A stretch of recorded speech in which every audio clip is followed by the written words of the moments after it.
Namaskaram. So ivattu we have B. Suresha with us. Sir is a great writer, director, a producer, and Sir has worked almost for 20 years in theatre before entering the cinema field. Sir, we are privileged to have you here, sir. Thank you for accepting our humble invitation. So I'm handing it over to Chaitra to continue with the session. Thank you. Namaskara. So, on the whole, so you are basically a multi-personality, and then multi-personality. You're a producer, you're a director, you're a theatre artist background in Navandra, you're an actor. You're one of the biggest movie that is KGF ಅಲ್ಲಿ ನೀವು ಮಾಡಿದ್ದೀರಾ. You're amazing, okay, and you own a company now. So there, you might have faced a lot of challenges. So what are those challenges that you have faced, and how have you overcome those challenges? Yes ಮೊದಲನೇದು corona ನಮಗೆ ನಮ್ಮ ನಿಜವಾದ ವ್ಯಕ್ತಿತ್ವ ಅಥವಾ ನಮ್ಮ ಏನ್ ಶಕ್ತಿ ನಮ್ದು ಅನ್ನೋದನ್ನ ತೋರಿಸ್ಕೊಟ್ಟಿದೆ. Because almost 4 months no job, no income, only expenditure. And ಪ್ರತಿಯೊಬ್ರು ಈ ತರಹದ ಪ್ರಪಂಚದಲ್ಲಿರುವ ಪ್ರತಿಯೊಬ್ರು ನಿರಂತರವಾಗಿ ತಮ್ಮ ಸಾಮ್ರಾಜ್ಯ ವಿಸ್ತರಣೆ ಮಾಡ್ತಾ ಇರ್ತಾರೆ, including me or anyone. So ನಾನು ಮತ್ತು ನನ್ನ ಹೆಂಡತಿ ಇಬ್ಬರೇ ಸೇರಿ ಆರಂಭಿಸಿದ ಒಂದು ಸಣ್ಣ company, it became so big.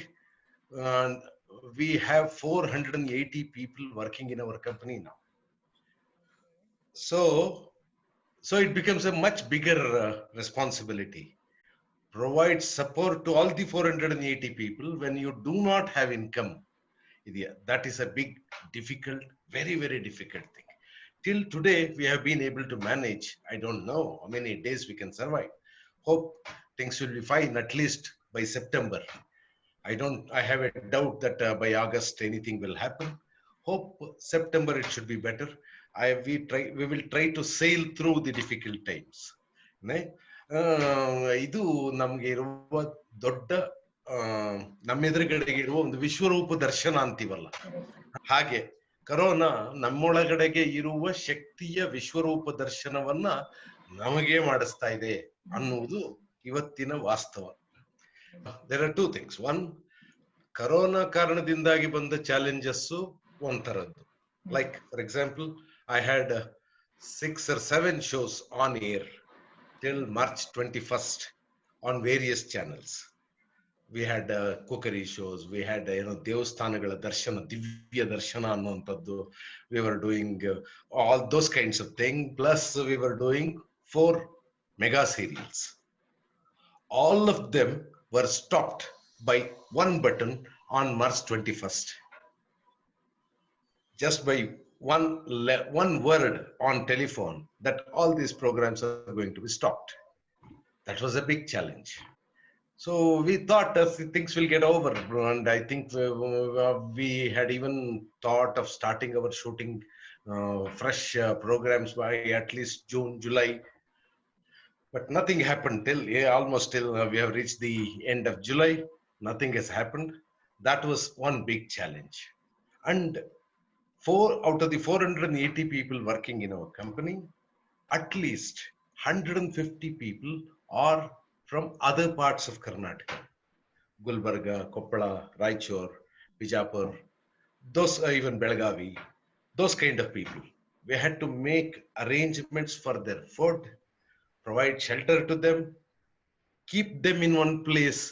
When the government is saying when the government specifically is saying stay at home, stay safe, I have to protect my team also. They have to stay at home. So ನಾವು ಅದಕ್ಕೆ ಬೇಕಾದ ವ್ಯವಸ್ಥೆಗಳನ್ನೆಲ್ಲ ಮಾಡ್ಕೊಂಡಿದ್ವಿ, ಆದ್ರೆ ಅದನ್ನ ಪಕ್ಕ secured ವ್ಯವಸ್ಥೆ ಆಗಿರ್ಲಿಲ್ಲ. ಅದು security ಮಾಡುವುದೇ ಒಂದು ದೊಡ್ಡ ಚಾಲೆಂಜ್ ಆಗಿತ್ತು. ಅದನ್ನ ಮಾಡಿದ್ದು ಒಂದು, ಇದು ಕರೋನಾ ಕಾಲದ ಚಾಲೆಂಜ್, ಸವಾಲುಗಳು. ಕರೋನಾ ಕಾಲದ ಸವಾಲುಗಳ ನಿರ್ವಹಣೆಯೇ ಪ್ರತ್ಯೇಕವಾದ. ಸೊ ಒಂದೇನು ಅಂದ್ರೆ, what are the challenges that you have faced till date? ಅಂದ್ರೆ ಯು ಆರ್ ಆಲ್ರೆಡಿ ಇವಾಗಲೇ ಹೇಳಿದ್ರಿ ನೀವು, ನಿಮ್ ಕಂಪ್ನಿ ಒಂದಿದೆ and there are so many people ಅಂತ. ಜೀವನದಲ್ಲಿ ಈ ಸವಾಲು ಅನ್ನೋದಿರುತ್ತಲ್ಲ, ಪ್ರಾಬಬಲಿ ನೀವು ನನ್ನ ಹತ್ರ ಕೇಳ್ತಿರೋದು ಆ ಪ್ರಶ್ನೆಗೆ ಉತ್ತರ ಅಂತ ಭಾವಿಸ್ತೇನೆ. ಅದು ತುಂಬಾ ಕಷ್ಟದ್ದು. ಪ್ರತಿ ಸಲ ನೀವು ಒಂದು ಸಣ್ಣ ಬೆಟ್ಟವನ್ನ ಹತ್ತಿ ನಿಂತ್ಕೊಂಡ್ರೆ ನಿಮ್ಮ ಕಣ್ಣೆದುರಿಗೆ ಇನ್ನೊಂದು ದೊಡ್ಡ ಬೆಟ್ಟ ಕಾಣುತ್ತೆ. ಆ ಬೆಟ್ಟ ಹತ್ತಿರಿ, ಅದ್ರ ಮುಂದೆ ಇನ್ನೊಂದು ದೊಡ್ಡ ಬೆಟ್ಟ ಕಾಣುತ್ತೆ. ಹೀಗಾಗಿ ಈ ಬೆಟ್ಟಗಳ ಸಾಲು ಮುಗಿದೇ ಇರುವಂತದ್ದು. ಅದು ಮಲೆನಾಡು ಅಥವಾ ವೆಸ್ಟರ್ನ್ ಘಾಟ್ಸ್ ಅಂತ ನಾವೇನ್ ಕರಿತೀವಿ, ಈ ಜಗತ್ತನ್ನ ಜ್ಞಾಪಿಸ್ಕೊಂಡ್ರೆ ಒಂದು ಬೆಟ್ಟ ಆದ್ಮೇಲೆ ಇನ್ನೊಂದು ಬೆಟ್ಟ, ಒಂದ್ ಬೆಟ್ಟ ಆದ್ಮೇಲೆ ಇನ್ನೊಂದು ಬೆಟ್ಟ, ಹೀಗೆ ಬೃಹತ್ತಾದ ಬೆಟ್ಟಗಳ ಸಾಲು. ಜೀವನನು ಹಾಗೆ, ಒಂದು ಬೆಟ್ಟ ಹತ್ತಿ ಮತ್ತೆ ಕೆಳಗಡೆ ಇಳಿದು ತಿರುಗಿ ಇನ್ನೊಂದು ಬೆಟ್ಟ ಹತ್ತು ತಿರ್ಗ ಇಳಿ. ಈ ಏರುವ ಇಳಿಯುವ ಆಟ ಇದೆಯಲ್ಲ, ಹಾವು ಏಣಿ ಆಟದ ಹಾಗೆ ಜೀವನ ತುಂಬಾ ನಡೀತಾ ಇರುತ್ತೆ. And ಈಗಿನ ಕಾಲದಲ್ಲಿ ನಾವು we generation, there is something called as a fear factor in us, ಭಯ. And when the fear hits us, we tend to stop doing many of things. So how have you faced it? We would really want to know that. Yeah.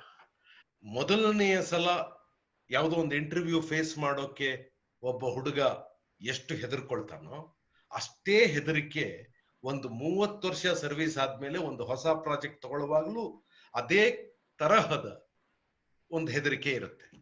ಯಾಕೆಂದ್ರೆ specifically ನನ್ನ profession ಏನಿದೆ, visual medium ಅನ್ನೋದು, ಇಲ್ಲಿ every project is A new project. ಎಷ್ಟೇ experience ಆಗಿದ್ರು ಇವತ್ತು ನಿಮಗೆ ಬರುವ ಚಾಲೆಂಜಸ್ ಬೇರೆ ತರದ್ದು. ಮೊದಲನೇ ಸಲ ಶೂಟಿಂಗ್ ಮಾಡೋಕೆ ಹೋದಾಗ ಆಸ್ ಎ ಡೈರೆಕ್ಟರ್, ಕ್ಯಾಮರಾ ಎಲ್ಲಿಡೋದು, ಕ್ಯಾಮರಾಮನ್ಗೆ ಹೇಗ್ ಕಮ್ಯುನಿಕೇಟ್ ಮಾಡೋದು, ಆಕ್ಟರ್ಸ್ಗೆ ಹೇಗ್ ಕಮ್ಯುನಿಕೇಟ್ ಮಾಡೋದು, ಅವರೆಲ್ಲ ಸೀನಿಯರ್ಸ್ ಆಗಿರ್ತಾರೆ. You will be the fresher. Communicating with a senior cameraman, communicating with a senior actor. ಈ ಸೀನ್ ಅಲ್ಲಿ ನಾನು ಹೀಗೆ ಅನ್ಕೊಂಡಿದ್ದೀನಿ, ನೀವು ಹೀಗೆ ಆಕ್ಟ್ ಮಾಡ್ಬೇಕು ಅಂತ ಹೇಳಕ್ಕೇನೆ ಒಂದ್ ಧೈರ್ಯ ಬೇಕು. ಸೊ ಅಲ್ಲೇನ್ ಮಾಡ್ತೀವಿ ನಾವು ಅಂತಂದ್ರೆ, ಒಂದ್ specifically what we do is we try to break walls. ಪ್ರತಿಯೊಬ್ರು ತಮ್ಮ ಸುತ್ತ ಒಂದು ಸಣ್ಣ ಕೋಟೆ ಕಟ್ಕೊಂಡಿರ್ತಾರೆ. ಎಲ್ರೂ ರೇಷ್ಮೆ ಹುಳುವಿನ ಹಾಗೆ ತಮ್ಮನ್ನ ತಾವು ಪ್ರೊಟೆಕ್ಟ್ ಮಾಡ್ಕೊಳ್ಳಕ್ಕೆ ಒಂದು ಕುಕೂನ್ ಕಟ್ಕೊಂಡಿರ್ತಾರೆ. ನಾವು as leaders of a team or as controllers of a team again ಮಾಡ್ಬೇಕು ನಾವು ಅಂದ್ರೆ, ಆ ಕುಕೂನಿನ ಒಳಗಡೆಗೆ ನೀವು ಪ್ರವೇಶ ಪಡ್ಕೊಳ್ಳುವ ಹಾಗೆ, ಅವರ ಕೋಟೆಯ ಒಳಗಡೆಗೆ ನೀವು ಪ್ರವೇಶ ಪಡ್ಕೊಳ್ಳುವ ಹಾಗೆ ಏನೆಲ್ಲ ನಿಮಗೆ ಸಾಧ್ಯ ಇದೆಯೋ ಆ ಮಾರ್ಗವನ್ನ ಹುಡುಕೊಳ್ಬೇಕು. ಒಬ್ಬೊಬ್ರು ಅಥಾರಿಟಿಯಿಂದ ಅದನ್ನ ಮಾಡ್ತಾರೆ, ತಮ್ಮ ಅಥಾರಿಟಿಯನ್ನು ಡಿಸ್ಪ್ಲೇ ಮಾಡ್ತಾ, ಎಸ್ ನೀವು ಇದನ್ನೇ ಮಾಡ್ಬೇಕು ಇದನ್ನೇ ಮಾಡ್ಬೇಕು ಅಂತ ಡಿಕ್ಟೇಟೋರಿಯಲ್ ಆಗಿ ಮಾಡ್ತಾರೆ, ಅಥಾರಿಟೇರಿಯನ್ ಆಗಿ ಮಾಡ್ತಾರೆ. ಇನ್ನು ಕೆಲವರು ಗೆಳೆಯರಾಗಿ ಆ ಕೆಲಸವನ್ನು ಮಾಡ್ತಾರೆ, ಗೆಳೆತನವನ್ನು ಸಾಧಿಸುವುದು.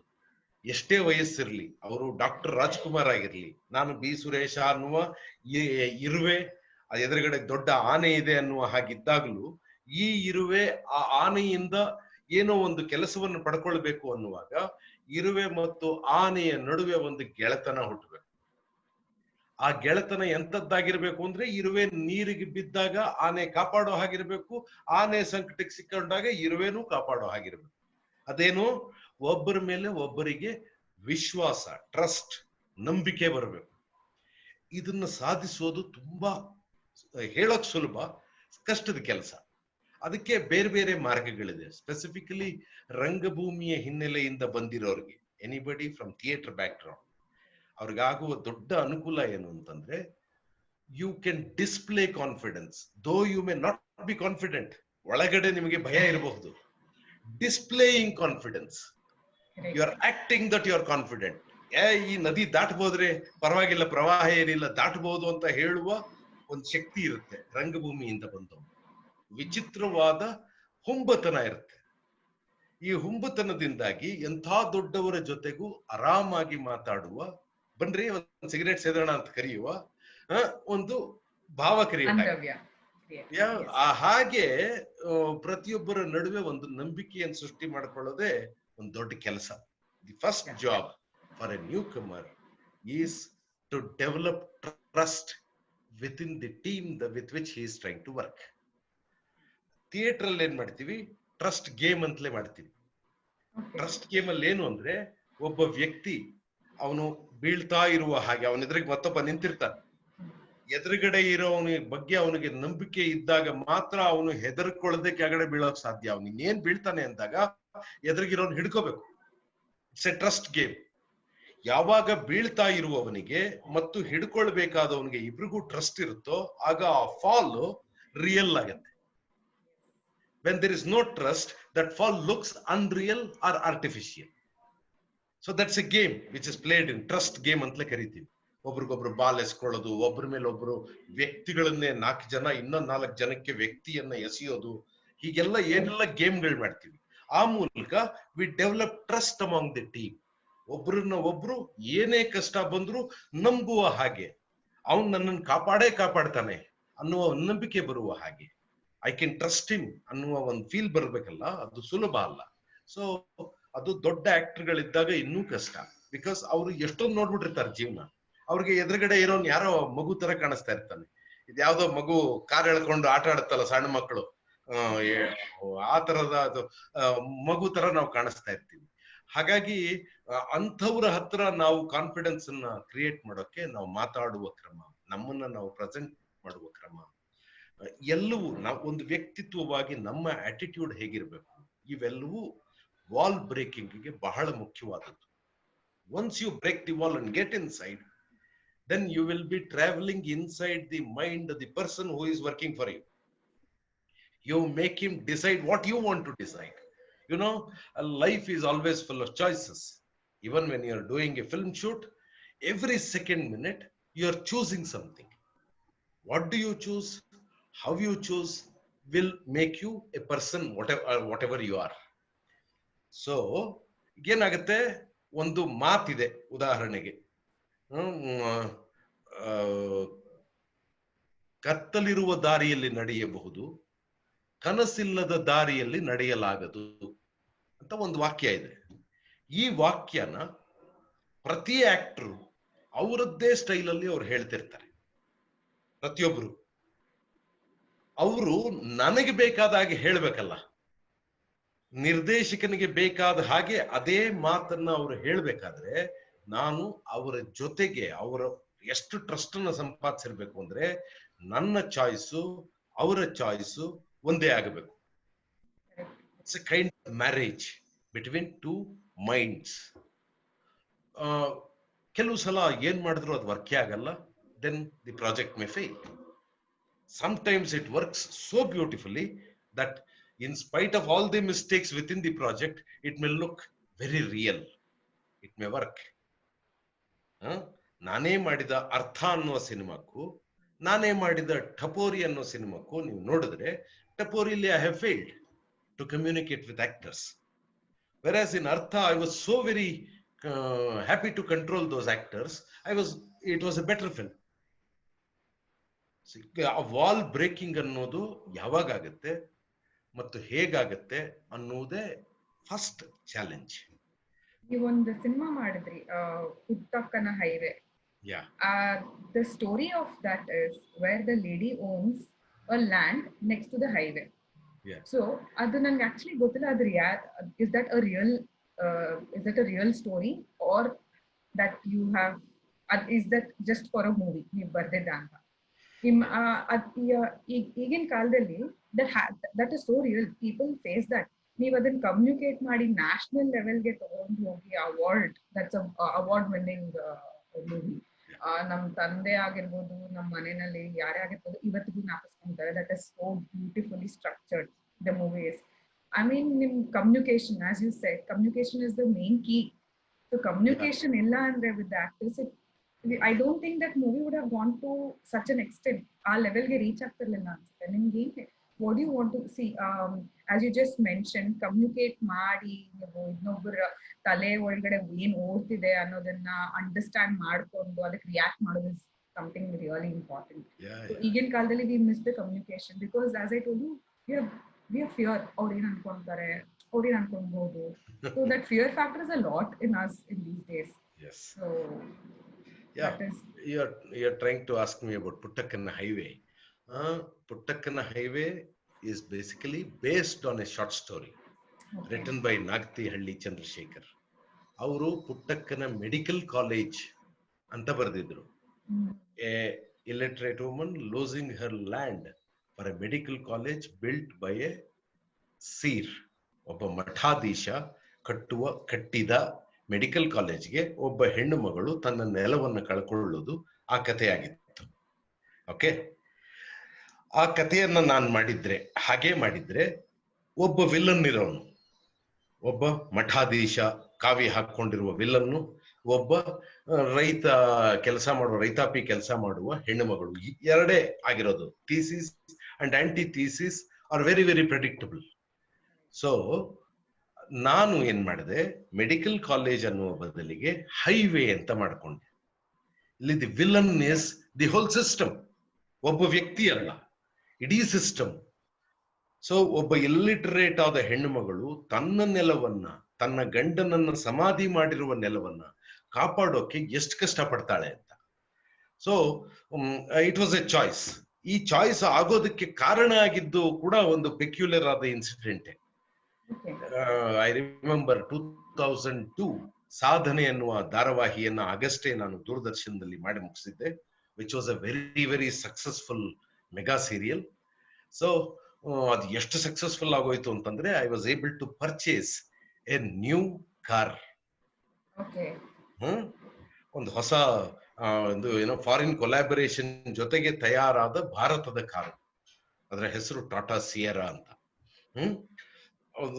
ಆ ತರದ ಒಂದು ಸ್ಪೋರ್ಟ್ಸ್ ಕಾರ್ನ ನಾನು ಕೊಂಡ್ಕೊಂಡಿದ್ದೀನಿ ಎನ್ನುವ ಖುಷಿ. ನನ್ನ ಜೊತೆಗೆ ಇನ್ನೂ 4 ಜನ ನನ್ನ ಹಾಗೆಯೇ ಅವರವರ ಆದಾಯಕ್ಕೆ ತಕ್ಕ ಹಾಗೆ ಅವರೂ 4 ಕಾರ್ ಕೊಂಡ್ಕೊಂಡಿದ್ರು, ನನ್ನ ಗೆಳೆಯರು. ಹೀಗೆ there are 5 cars including my car. ನಾವು ಅಷ್ಟೂ ಜನ ದಾವಣಗೆರೆಗೆ ಬೆಂಗಳೂರಿನಿಂದ ಟ್ರಾವೆಲ್ ಮಾಡ್ತಾ ಇದ್ವಿ. ಬೆಂಗಳೂರಿನಿಂದ ದಾವಣಗೆರೆಯಲ್ಲಿ ಒಂದು ಪ್ರೋಗ್ರಾಮ್, ಟೆಲಿವಿಷನ್ ಅಸೋಸಿಯೇಷನ್ ಅಂತ, ಅದಕ್ಕೆ ಸಂಬಂಧಪಟ್ಟ ಎಂಥದ್ದು ಪ್ರೋಗ್ರಾಮ್ ಆರ್ಗನೈಸ್ ಮಾಡಕ್ ಹೋಗ್ತಾ ಇದ್ವಿ. ಹಾಗೆ ಹೋಗುವಾಗ ತುಮಕೂರುವರೆಗೆ ರಸ್ತೆ ಚೆನ್ನಾಗಿರ್ಲಿಲ್ಲ. ತುಮಕೂರಿನಿಂದ ಅಪ್ ಟು ಚಿತ್ರದುರ್ಗ ಅದ್ಭುತವಾದ ರೋಡ್ ತಯಾರಾಗಿತ್ತು, ಬ್ಯೂಟಿಫುಲ್ ರೋಡ್. ಅದು ವಾಜಪೇಯಿ ಅವರ ಸರ್ಕಾರ ಆಗಷ್ಟೇ ಗೋಲ್ಡನ್ ಕ್ವಾಡ್ರಾಂಗಲ್ ಅನ್ನುವ ಐಡಿಯಾನ ಮಾಡಿ ನೀವು ಆ ಹೈವೇಲಿ ಓಡಾಡಿರ್ತೀರಿ, NH4 ಅಲ್ಲಿ ಓಡಾಡಿರ್ತೀರಿ. Beginning stages of doing that project. So ನಾವು ಬೆಂಗಳೂರು ದಾಟಿ ಆ ತುಮಕೂರು ಇನ್ನೇನ್ ಮುಟ್ಬೇಕು, ಅಲ್ಲಿ ಶುರು ಆಗುತ್ತೆ ಜಾಸ್ ಟೋಲ್ ಅಂತ ಸಿಗುತ್ತೆ, ಅಲ್ಲಿಂದ ಶುರು ಆಗುತ್ತೆ. ಚಿತ್ರದುರ್ಗ ಮುಟ್ಟೋವರೆಗೂ ಆ ರಸ್ತೆ ಇತ್ತು. ಸೊ ಆ ರಸ್ತೆಯಲ್ಲಿ ಹೋಗುವಾಗ we were able to touch 160 kilometers, 180 kilometer speed. ನಮ್ಮ ಕಾರುಗಳಲ್ಲಿ 160 ಕಿಲೋಮೀಟರ್ ಸ್ಪೀಡ್. ಏನು ಖುಷಿ, ನಮ್ ಕಾರಲ್ಲಿ ನಾನು ಹಿಂಗ್ ಓಡಿಸ್ತಾ ಇದ್ದೀನಿ, ಏನ್ ರೋಡ್, ಅದ್ಭುತವಾದ road. This is A fantastic thing that has happened, this is A new beginning in India ಅಂತೆಲ್ಲ ನಾವು ಅಂದ್ಕೊಳ್ಳುವ ಹಾಗೆ ರಸ್ತೆ ಅದ್ಭುತವಾಗಿತ್ತು. ಹೀಗೆ ರಸ್ತೆ ದಾಟ್ತಾ ಇರುವಾಗಲೇ ಹಿರಿಯೂರು ಚಿತ್ರದುರ್ಗದ ಮಧ್ಯೆ ಒಂದು ಡಾಬಾ. ನನ್ನ 5 ಜನ ಗೆಳೆಯರಲ್ಲಿ ಒಬ್ಬರಿಗೆ ಪರಿಚಿತರಾದವರು ಅಲ್ಲಿ ಹೈವೇ ಪಕ್ಕ ಡಾಬಾ ಶುರು ಮಾಡಿದ್ರು. ಸೊ ಒಬ್ರಿಗೊಬ್ರು ಫೋನ್ ನಲ್ಲಿ ಕಮ್ಯುನಿಕೇಟ್ ಮಾಡ್ಕೊಳ್ತಾ, ಇಲ್ಲಿ ನಿಲ್ಸ್ಕೋ, ಇಲ್ಲಿ ಎಡಗಡೆಗೆ ತಗೋಬೇಕು, ಇಲ್ಲೋದ್ರೆ ಈ ಡಾಬಾ ಸಿಗುತ್ತೆ, ಅಲ್ಲೇ ಊಟ ಮಾಡೋಣ ಅಂತ ಒಬ್ರಿಗೊಬ್ರು ಎಲ್ಲರೂ ಒಬ್ಬೊಬ್ರು ಒಂದೊಂದ್ ಕಾರಲ್ಲಿ ಇಬ್ರಿಬ್ರೆ 5 ಕಾರು, 10 ಜನ ಹೋಗ್ತಾ ಇರೋದು, ಆದ್ರೆ 5 car. You can imagine the kind of happiness. Finally we reached that dhaba. ಅಲ್ಲಿ ಹೋಗಿ ಊಟ ಮಾಡಿದ್ವಿ. ಊಟ ಮಾಡಿ ಆಸ್ ಯೂಶುವಲ್ ಆಚೆ ಬಂದ್ರೆ ಅಲ್ಲಿ ಬಾಗಲಲ್ಲಿ ಒಬ್ಬ ಬೀಡಿ ಸಿಗರೇಟ್ ಮಾರುವ ಅಂಗಡಿ. ಅವನ ಎದುರುಗಡೆಗೆ ನಿಂತು ಅವನ ಹತ್ರನೇ ಸಿಗರೇಟು ಕೊಂಡ್ಕೊಂಡು ಸಿಗರೇಟ್ ಸೇರ್ತಾ, ಎಂಥ ರಸ್ತೆ ಮಾಡಿದ್ದಾರೆ, we should be thankful to Vajpayee ಅಂತ ನಾವು ಮಾತಾಡ್ತಾ ಇದ್ವಿ. ಆ ಬೀಡ ಅಂಗಡಿಯವನು ಅದೇ ರಸ್ತೆಗೆ ಶಾಪ ಹಾಕ್ತಾ ಇದ್ದ. ಇವನು ಯಾಕೆ ಶಾಪ ಹಾಕ್ತಾ ಇದ್ದಾನೆ ಅಂತ ಅನ್ನಿಸ್ತು. ಸೊ ನಾನು ಅವನನ್ನು ಏನಪ್ಪ, ಏನ್ ನಿನ್ ಸಮಸ್ಯೆ ಅಂತ ಕೇಳಿದೆ. ಅವನೊಂದು ಕತೆ ಹೇಳ್ದ, how he lost his land for the highway ಅಂತ ಕತೆ ಹೇಳ್ದ. ಅದಕ್ಕೆ ಒಂದೇ ಸಲ ಲಂಸಮ್ ಆಗಿ ದುಡ್ಡು ಕೊಟ್ಬಿಟ್ರು. ಅವನ ಹತ್ರ 3.5 ಎಕರೆನೋ 4 ಎಕರೆನೋ ಭೂಮಿ ಇತ್ತಂತೆ. ಆ ಭೂಮಿಯನ್ನ ಒಟ್ಟಿಗೆ ಕೊಟ್ಬಿಟ್ಟಿದ್ದಾನೆ. ಅದಕ್ಕೆ 30 ಲಕ್ಷದ ಹಾಗೆ 1,20,000 ಏನೋ ಒಂದಿಷ್ಟು ಹಣ ಬಂದಿದೆ. ಒಬ್ಬ ವ್ಯಕ್ತಿಗೆ ತನ್ನ ಜೀವಮಾನದ ಸೇವಿಂಗ್ ಅದು ಭೂಮಿ, ಅದನ್ನು ಮಾರ್ಕೊಂಡ್ಬಿಟ್ಟಿದ್ದಾನ ಅವನು ಸರ್ಕಾರಕ್ಕೆ. ಮಾರ್ಕೊಂಡು ಅವನಿಗೆ ಸಿಕ್ಕಿರೋದೆಷ್ಟು 1,20,000. ಆ 1,20,000ದಲ್ಲಿ ಅವನಿಗಿದ್ದ 3 ಜನ ಹೆಣ್ಣು ಮಕ್ಕಳಲ್ಲಿ ಒಬ್ಬ ಹೆಣ್ಣು ಮಕ್ಕಳು ಮದುವೆ ಮಾಡಿದ್ದಾನೆ. ಇನ್ನೂ 2 ಹೆಣ್ಣು ಮಕ್ಕಳು ಮದುವೆ ಆಗ್ಬೇಕು. ಇನ್ನೊಬ್ಬ ಹುಡುಗ ಇದ್ದಾನೆ, ಸಣ್ಣ ಹುಡುಗ, ಅವನು ಸ್ಕೂಲು ಕಾಲೇಜು ಎಲ್ಲ ಆಗ್ಬೇಕು. Now he has nothing to lean upon. ಆಸರೆಯಾಗಿದ್ದ ಭೂಮಿನೇ ಮಾರ್ಕೊಂಡ್ಬಿಟ್ಟೆ. ಈ ರಸ್ತೆ ನಮ್ಗೆ ಎಂಥ ಮೋಸ ಮಾಡ್ತು ಅಂದ್ರೆ, ನನಗೆ ಆಸರೆಯಾಗಿದ್ದನ್ನು ಮಾರ್ಕೊಂಡ್ಬಿಟ್ಟೆ. ಮಾರ್ಕೊಳ್ಬಾರ್ದು ಅಂತ ಹೇಳ್ಕೊಡಕ್ಕೂ ನಮ್ಗೆ ಯಾರು ಇರಲಿಲ್ಲ. Because he was not educated enough to understand what's going to happen tomorrow. Probably ಅವನು 1,20,000 ಮಾರೋ ಬದಲಿಗೆ, ಅದನ್ನ ಮದುವೆ ಮಾಡೋ ಬದಲಿಗೆ ಅದ್ರಲ್ಲೊಂದು 60,000ಕ್ಕೆ ಇನ್ನೆಲ್ಲೋ ಭೂಮಿ ಕೊಂಡ್ಕೊಂಡಿದ್ದಿದ್ರೆ ಜೀವನ ಮಾಡ್ಬೋದಾಗಿತ್ತು. ಈಗ ಯಾವ್ದು ಆಸರೆನೇ ಇಲ್ಲದೆ ಇರೋ ಹಾಗೆ ಎಲ್ಲ ಖರ್ಚು ಮಾಡ್ಕೊಂಡ್ಬಿಟ್ಟು ಬೀಡ ಅಂಗಡಿ ಇಟ್ಕೊಂಡಿದ್ದೀನಿ, ಒಬ್ಬ ರೈತ ಬೀಡಿ ಸಿಗರೇಟ್ ಮಾರೋಂಗಾಗಿದ್ದೀನಲ್ಲ, ಈ ರಸ್ತೆಗೆ ನಾನು ಶಾಪ ಹಾಕ್ಬೇಕಲ್ವಾ ಅಂತ ಅವ್ನು ಮಾತಾಡ್ತಿದ್ದ. This was one point of view. One was my point of view, where I was able to drive a car at 180 km speed. The second point of view, somebody had lost his land. Next, ಆ hotel ಅವರು, ನನ್ನ ಜೊತೆಗೆ ಬಂದಿದ್ದವರ friend ಅವರು, ಅವ್ರನ್ನ ಕೇಳಿದೆ, ಏನು hotel ನಡೆಸ್ತಾ ಇದ್ದೀರಲ್ಲ ಹೈವೇ ಪಕ್ಕ, ಎಷ್ಟು ದಿವಸ ಆಯ್ತು, ಏನ್ ಮಾಡ್ತಿದ್ದೀರಿ ಅಂತ, ವ್ಯಾಪಾರ ಹೇಗಿದೆ, ಸಾಮಾನ್ಯವಾಗಿ ಕೇಳುವ ಪ್ರಶ್ನೆಗಳನ್ನು ಕೇಳಿದೆ. ಟೋಲ್ಡ್, ಇಲ್ಲ ಸರ್, 6 ತಿಂಗಳಾಯ್ತು ಶುರು ಮಾಡಿ, ಹೈವೇ ಪಕ್ಕ ಇದ್ರೆ ಒಳ್ಳೆ ವ್ಯಾಪಾರ ಆಗತ್ತೆ ಅನ್ಕೊಂಡು ಶುರು ಮಾಡಿದೆ. ಈ ಬಿಲ್ಡಿಂಗು ನಾನೇ ಕಟ್ಟಿದ್ದು, ಎಲ್ಲ ಆಯ್ತು. ಆದ್ರೆ ಈಗ ನಾನು ಒಂದು ದಿವಸಕ್ಕೆ ಏನೇನು ಅಡಿಗೆ ಮಾಡ್ತೀನಿ, ಜನ ಬರ್ತಾರೆ ಅಂತ, ಅದಕ್ಕೆ ನಾನು ಹಾಕುವ ಹಣ ಎವ್ರಿ ಡೇ, ಪ್ರತಿ ದಿವಸ ತರಬೇಕಲ್ಲ, ಕೊತ್ತಂಬರಿ ಸೊಪ್ಪು ಮೆಣಸಿನಕಾಯಿನ ಪ್ರತಿ ದಿವಸ ತರಬೇಕಲ್ಲ ಅವನು, ಅದೆಲ್ಲ ಸೇರಿ ನನಗೆ ಒಂದು ದಿವಸಕ್ಕೆ ಆಗುವ ಖರ್ಚು ಸರಿಸುಮಾರು 1,400 ರೂಪಾಯಿಯಿಂದ 1,600 ರೂಪಾಯಿ. ಆದ್ರೆ ಯಾವತ್ತು ಯಾವುದೇ ದಿನ ವ್ಯಾಪಾರ 700 ರೂಪಾಯಿ ದಾಟಲ್ಲ. ಸೊ ಪ್ರತಿ ದಿವಸ I am losing around 800 rupees for the basic investment that is being made on daily basis. ಇನ್ನು ನಾನು ಕಟ್ಟಡ ಕಟ್ಟಕ್ಕೆ ಖರ್ಚು ಮಾಡಿರೋ ದುಡ್ಡು, ಪಾತ್ರೆ ಪಡಗ ತಗೊಳಕ್ ಖರ್ಚು ಮಾಡಿರೋ ದುಡ್ಡು, ದಿವಸ ನಮ್ಮನೆಯಿಂದ ಇಲ್ಲಿ ಓಡಾಡಕ್ ಖರ್ಚಾಗೋ ದುಡ್ಡು, ಅದಕ್ಕಾಗಿ ಮಾಡಿರೋ ಸಾಲ ತೀರ್ಸೋದು ಹೇಗೆ, ತುಂಬಾ ಕಷ್ಟ ಅಂತ ಅಂದ್ರು. This was in 2002. In 2004 the same person, ಯಾರು ನನಗೆ ಕಷ್ಟ ಅಂತ ಹೋಟ್ಲಲ್ಲಿ ಹೇಳಿದ್ರು, ಅವರು ಅದೇ ಹೋಟ್ಲಲ್ಲಿ ಆತನ ಹೆಂಡತಿ, ಮಕ್ಕಳು, 2 ಮಕ್ಕಳು, 4 ಜನ, 3 ಜನ ಮಕ್ಕಳಿಗೆ ವಿಷಾನ ತಂದೆನೇ ಹಾಕಿ ಈತ ನೇಣು ಹಾಕೊಂಡು ಸತ್ತೋಗಿದ್ದ. So I had 3 point of views on the same highway. So I wanted to do a film on highway. ಆಗ ನನಗೆ ನಾಕ್ತಿಹಳ್ಳಿ ಚಂದ್ರಶೇಖರ್ ಅವರ ಕತೆ ಸಿಕ್ತು. ಆ ಕಥೆಯನ್ನ ನನಗೀಗಾಗಲೇ ನನ್ನ ತಲೆಯಲ್ಲಿದ್ದ ಅನೇಕ ಪ್ರಶ್ನೆಗಳನ್ನ ಸೇರಿಸಿ I was able to do a film called Puttakkana highway. ಅದರಲ್ಲೂ ಒಬ್ಬ ಹೋಟೆಲ್ ನಡೆಸೋನ ಕತೆ ಬರುತ್ತೆ. ನೀವು ಪುಟ್ಟಕ್ಕನ ಹೈವೇ ಸಿನಿಮಾ ನೋಡಿದ್ರೆ ಅಚ್ಯುತ್ ಕುಮಾರ್ ಆ ಪಾತ್ರ ಮಾಡಿದ್ದಾರೆ. ಒಬ್ಬ ಹರಿಕತೆ ಮಾಡುವವನು, ಪ್ರತಿ ಶನಿವಾರ ಶನಿಕತೆ ಹೇಳುವ ಪಾತ್ರ ಬರುತ್ತೆ, ಪ್ರಕಾಶ್ ರೈ ಮಾಡಿದ್ದಾರೆ. ಶನಿಕತೆ ಮಾಡೋನು finally he ends up as a security guard in the tolls which are made on the highway. ಈಗ ಯಾರು ಕತೆ ಕೇಳಕ್ ಬರಲ್ಲ, ಹಿಂಗ ಜೀವನ ನಡೀತಾ ಇದೆ, ನಾನು ಸೆಕ್ಯೂರಿಟಿ ಗಾರ್ಡ್ ಆಗಿದ್ದೀನಿ ಅಂತ ಅವ್ನು ಹೇಳೋ ಹಾಗಾಗ್ತಾನೆ. ಯಾರೋ ಗೇಣಿಗೆ ತಗೊಂಡು ಭೂಮಿ ಮಾಡ್ತಿದ್ದವನು ರಸ್ತೆಗೆ ಟಾರ್ ಹಾಕೋ ಕೆಲಸ ಮಾಡೋನಾಗ್ಬಿಡ್ತಾನೆ. ಅಂಡ್ ಪ್ರತಿ ಸಲ ಹೋಟೆಲ್ ಕಟ್ಟಿ ಜೀವನ ಮಾಡ್ತೀನಿ ಅಂತ ಇದ್ದವನು finally he ends up as A kind of A pimp. ಅವನು ಕಟ್ಟಿರೋ ಹೋಟೆಲಿನ ಜಾಗ ಬೇರೆ ಬೇರೆಯವ್ರಿಗೆ ಪ್ರಾಸ್ಟಿಟ್ಯೂಷನ್, ಸೆಕ್ಸ್ ವರ್ಕರ್ಸ್ ನ, ಅವನ ಹೆಂಡತಿ ಕೂಡ ಸೆಕ್ಸ್ ವರ್ಕರ್ ಆಗ್ಬಿಟ್ಟಿರ್ತಾಳೆ. All these things, this was placed within that story, and I was able to make that story. What was very disturbing thing was, ಇಂಡಿಯಾದಲ್ಲಿ ಬಂದ ರೆಸ್ಪಾನ್ಸ್. ಈಗ ನೀವು ಹೇಳಿದ್ರಿ ನಿಮ್ಗೆ ಏನಾಯ್ತು ಅಂತ. ನಾನು ಅರ್ಜೆಂಟೈನಾದಲ್ಲಿ ಈ ಸಿನಿಮಾ ತೋರಿಸಿದಾಗಲೂ, ಬ್ಯೂನಸ್ ಐರಿಸ್ ನಲ್ಲಿ ಅಲ್ಲಿ ಇದ್ದ ಜನ ಕೂಡ ಇದೇ ತರಹ ನನ್ನ ಜೊತೆಗೆ ರಿಯಾಕ್ಟ್ ಮಾಡಿದ್ರು. How they had lost their forest, Amazon forest ಮಧ್ಯೆ ಹೈವೇ ಬಂದಾಗ ಅವ್ರಿಗೇನಾಯ್ತು ಅನ್ನುವ ವಿವರವನ್ನು ಅವ್ರು ಮಾತಾಡಿದ್ರು. ಅದೇ ತರಹ ಚೈನಾದಲ್ಲಿ, ಶಾಂಘೈನಲ್ಲಿ ಸಿನಿಮಾ ತೋರಿಸಿದಾಗ್ಲೂ ಇದೇ ತರಹದ ರೆಸ್ಪಾನ್ಸ್ ಬಂತು. ಸೊ ಹೀಗಾಗಿ it was a universal thing. Poor people losing their land for a project which is conceived by the powerful people who are in the ruling position. ಯಾವಾಗ ಪುವರರ್ ಪೀಪಲ್ ಆರ್ ಇನ್ ದಿ ಅವರು ruling ಆಗೋದಿಲ್ವೋ, ನಿಜವಾದ ಬಡವ ನಮ್ಮ ಜನಪ್ರತಿನಿಧಿ ಆದಾಗ ಬಡವರ ಸಮಸ್ಯೆಗೆ ಉತ್ತರ ಸಿಗುತ್ತೆ. ಕೋಟ್ಯಾಂತರ ರೂಪಾಯಿ ಇರೋರ್ನೇ MLA MP ಮಾಡ್ತಾ ಇದ್ರೆ ನಾವು, ಆಗ ಬಡವರ ಪ್ರಶ್ನೆಗೆ ಉತ್ತರನೇ ಸಿಗಲ್ಲ. ಹಾಗಾಗಿ ಪುಟ್ಟಕ್ಕನ ಹೈವೇಯಲ್ಲಿ ಬಡವರ ಕಥೆಯನ್ನ ಹೇಳೋದಕ್ಕೆ ಸಾಧ್ಯ ಆಯ್ತು. Your concept was so strong back then, and your planning ಒಂದು Yeah. 2-3 ವರ್ಷ ನೀವು ಯೋಚನೆ ಮಾಡಿ ನಿಮ್ಮ ಎಕ್ಸ್ಪೀರಿಯನ್ಸ್ ನ ತಗೊಂಡು and you summed up everything to a beautiful movie that definitely deserves thing. Thank you. ಅಷ್ಟು ಹಾಗೆ ಪ್ಲಾನಿಂಗ್. ಸೊ ಮ್ಯಾನೇಜ್ಮೆಂಟ್ ದೃಷ್ಟಿಯಿಂದ ಯೋಚನೆ ಮಾಡುವುದಾದ್ರೆ ಇಲ್ಲಿ ಕಥೆಯನ್ನ ಆರಿಸುವುದು ಒಂದು ಚಾಯ್ಸ್, ದೆನ್ ಆರ್ಟಿಸ್ಟ್ ಗಳನ್ನ ಒಂದು ಕತೆಗೆ ಆರಿಸುವುದು ಸೆಕೆಂಡ್ ಚಾಯ್ಸ್, ಟೆಕ್ನಿಷಿಯನ್ ಟೀಮ್ ನ ಆರಿಸುವುದು ಮೂರನೇ ಚಾಯ್ಸ್. ಈ ಎಲ್ಲ ಚಾಯ್ಸ್ ಗಳನ್ನ ಮಾಡುವಾಗ ನಾನು ಆಯಾ ವ್ಯಕ್ತಿಯ ಆಟಿಟ್ಯೂಡ್ ಏನು, will they be able to understand the principles or philosophy that ನಾನು ಈ ಕತೆ ಒಳಗಡೆ ಯಾವ ಫಿಲಾಸಫಿಯನ್ನ ನೋಡುಗರಿಗೆ ದಾಟಿಸ್ಬೇಕು ಅಂತ ಅಂದ್ಕೊಂಡಿದ್ದೀನಿ, ಅದನ್ನ ಅರ್ಥ ಮಾಡಿಕೊಳ್ಳುವ ಗ್ರಹಿಸುವ ವ್ಯಕ್ತಿತ್ವ ಈ ಪಾತ್ರಧಾರಿಗೆ ಇದೆಯಾ ಅಂತ ನೋಡುವುದೇ ಮೊದಲನೇ ಕೆಲಸ. ಟೆಕ್ನಿಷಿಯನ್ ಯಾರನ್ನ ಬೇಕಾದ್ರೆ ಕರ್ಕೊಂಡ್ ಬರಬಹುದು. ನಾನು ಸತ್ಯ ಹೆಗಡೆ ಕೈಲೂ ಪುಟ್ಟಕ್ಕನ ಹೈವೇನ್ ಮಾಡಿಸಬಹುದು, ಅಥವಾ ಇನ್ಯಾರೋ XYZ ಕೈಲಿ ಕೂಡ ಮಾಡಿಸಬಹುದು. But I chose HM Ramachandra to become a cameraman because I was doing the whole film on negative raw stock ನಲ್ಲಿ ಶೂಟಿಂಗ್ ಮಾಡ್ತಿದ್ವಿ ಅನ್ನೋದು ನಂಬರ್ 1.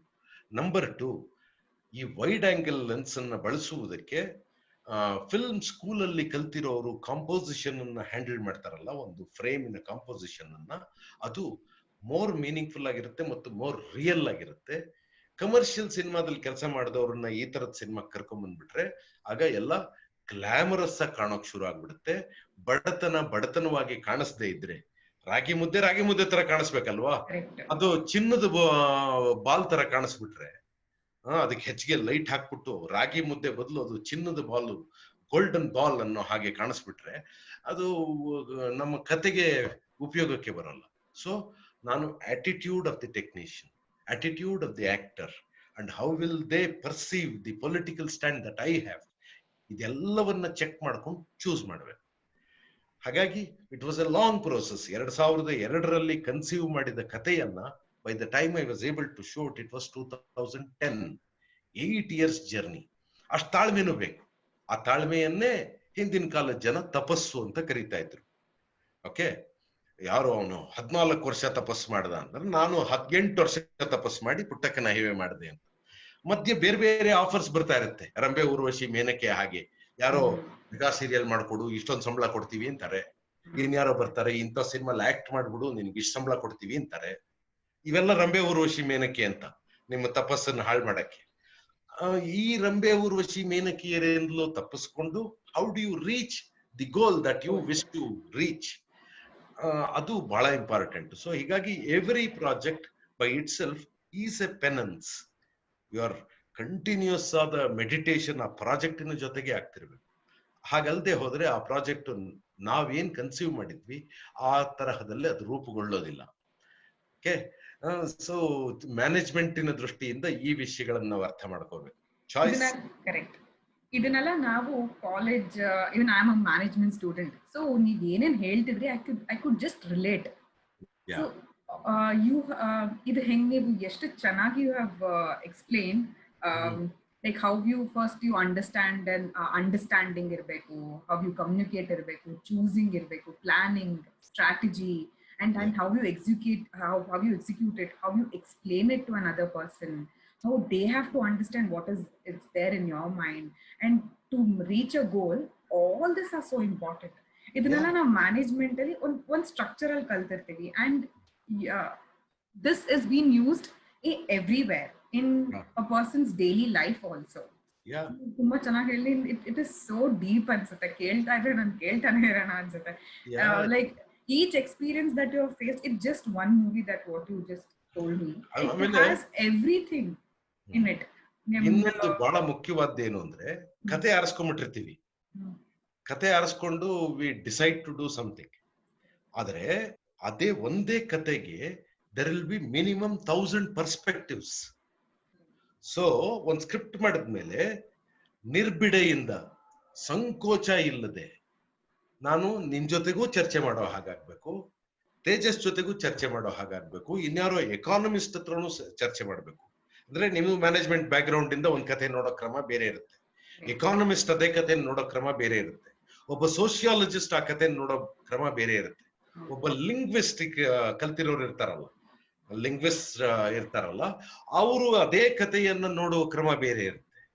ಥಿಯೇಟರ್ ಬ್ಯಾಕ್ ಗ್ರೌಂಡ್ ಇಂದ ಬಂದಿರೋರು ಹಾಗೆ ಬೇರೆ ಬೇರೆ ಬ್ಯಾಕ್ ಗ್ರೌಂಡ್ ಇಂದ ಬಂದಿರೋರ್ ಜೊತೆ ಆ ಕಥೆಯನ್ನ ಇಟ್ಟು ಚರ್ಚೆ ಮಾಡಬೇಕು.